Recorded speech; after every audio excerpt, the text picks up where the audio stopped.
All right, so today we're going to talk about energy flow in an ecosystem.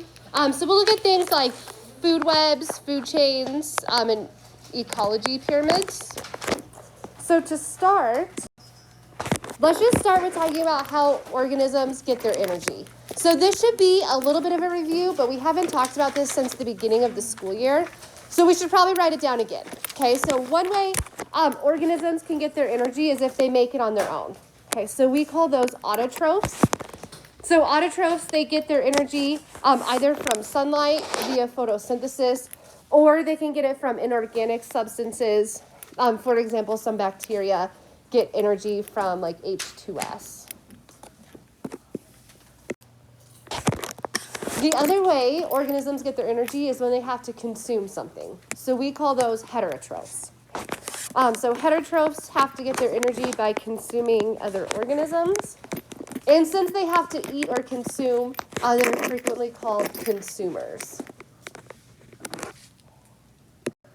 All right, now not all heterotrophs are created equal. So different heterotrophs get their energy in different ways. So on this slide, you only need to write down the types of heterotrophs that you don't already know. So the first one are herbivores. Herbivores only eat plants. Carnivores eat other heterotrophs, or they're meat eaters. Omnivores eat both plants and animals.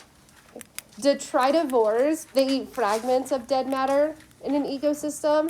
An example of that would be a worm. And then we have decomposers. They release digestive enzymes that are going to break down dead organisms. So that are types of fungi and then bacteria. So on this slide, write down the ones that you're not already familiar with. That's probably for sure the detritivore and the decomposer. And then maybe the herbivore, carnivore, and omnivore. Which category do you fit into? Okay, most of you are probably an omnivore. I think probably all, because at some point you probably eat like at least corn and beans, right? Wheat. We'll also look at energy pyramids as well. So when we look at food chains and food webs, each level is called a trophic level. Okay. So make sure you have that down. So when we talk about trophic level, it's just talk about like each different like step in a food chain or a food web. And then the bottom trophic level or the lowest trophic level is always going to be the autotroph. So the one that's going to produce its own energy. Sometimes you'll see autotrophs labeled as the producers for that exact reason. And then when we look at these models, so like the food chains, the food webs, organisms are always going to get their energy from the level right below them. And we'll look at some diagrams on the next slide so you know what I'm talking about. All right, so here's a picture of a food chain. This is probably one you're familiar with, right? We've seen these probably in previous classes.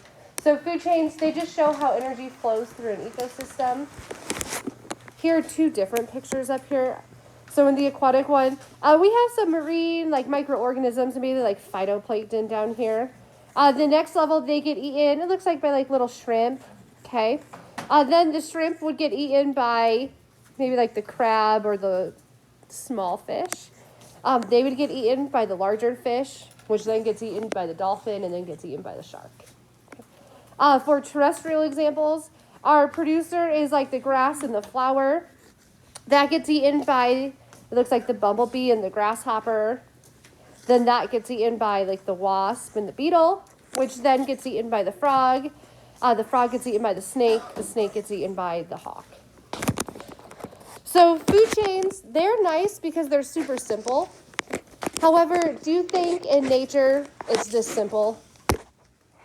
No. Okay, so the weakness of a food chain, it's a little too simple.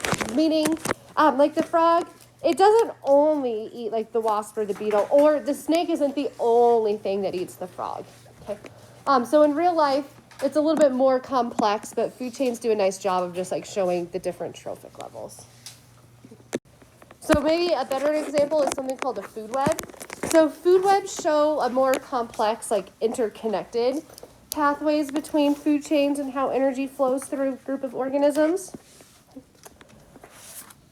So if you take a look at the picture here, there's multiple primary producers in this community. Okay, so we have like phytoplankton, we have submerged aquatic vegetation, and we have other vegetation. Okay, so we have multiple producers. Then we have multiple herbivores that are going to eat those. Then we have multiple like primary consumers. We have lots of secondary consumers and lots of tertiary consumers. So food webs just do a better job of showing those more like realistic, complex relationships. All right, and then finally, our last type of diagram is an ecological pyramid. You might see this as a biological pyramid or an ecology pyramid, but these show multiple things. So they can show the relative amounts of energy in an ecosystem. They can show the biomass, which is just the total mass of living matter at each trophic level. And then they can also show the number of organisms at each trophic level. And they also just easily show the trophic levels. Okay, so this bottom, like the blue layer, that's your bottom trophic level or where your producers are.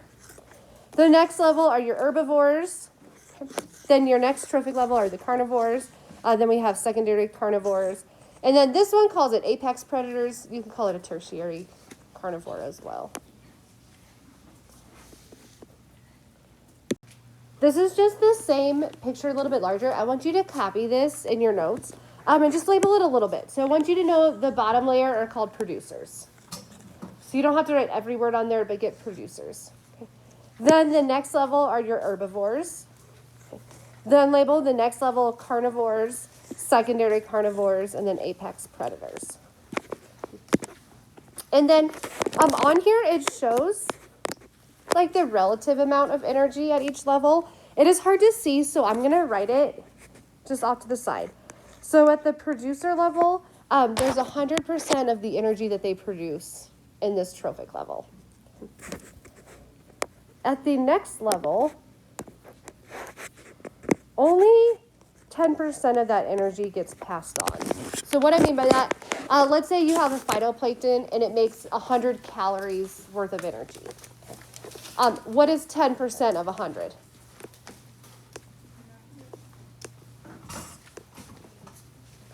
10. So then only 10 calories are going to move up to this next level. On the first carnivore level, only 1% of that energy is present. At the secondary carnivore level, it's 0.1%.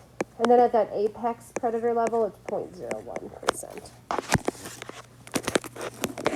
So in addition to writing those names on your pyramid, get those relative amounts of energy as well.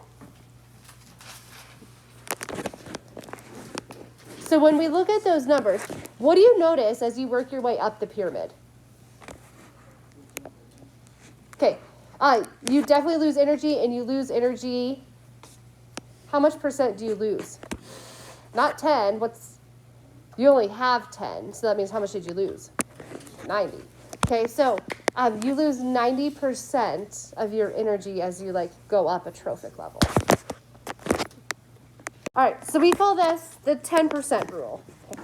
So when energy is passed in an ecosystem, only 10% of it moves on to the next trophic level. So that means 90% of it is lost. What do you think happens to those other 90%? Where does it go? Okay, it gets lost, and it's usually in the form of heat.